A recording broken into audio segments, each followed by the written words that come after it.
The Y's work in the Civil War marked the beginning of its tradition of service on the battlefield. As soon as America entered World War I, the YMCA again leapt into action. At the time, the General Secretary of the National YMCA, John R. Mott, was an advisor to President Woodrow Wilson, who often looked to him for advice on international matters. On April 6, 1917, the very day the U.S. declared war, Mott sent a telegram to Wilson offering the full service of the YMCA. The Y's relief work would come to include everything from serving hot cocoa to soldiers to raising money for much-needed supplies. The YMCA launches a fundraising drive under Mott's leadership, which eventually garners $200 million, more than $200 million.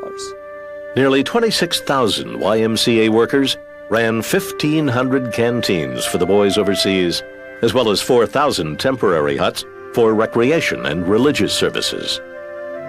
But the Y's efforts were not without their critics. Unlike other relief groups, the Y charged soldiers for cigarettes, a fact that led to accusations of war profiteering. The Y's response was that they were simply trying to cover the enormous costs of their wide-ranging relief efforts, and that any money left over went into an educational fund for returning troops, the forerunner, it would turn out, of the GI Bill. Some soldiers also complained that the Y was mixing its religious mission with its relief mission. The troops accused YMCA secretaries of trying to keep us from wine, women, and song. The YMCA, in the words of one leader, wanted to prevent World War I from becoming a venereal, disease-ridden festival. Criticism of the Y led not just to changes in its war relief efforts, but to changes in the Y itself. World War I has a very secularizing effect on the YMCA. They start out the war trying hard to win converts to Christ.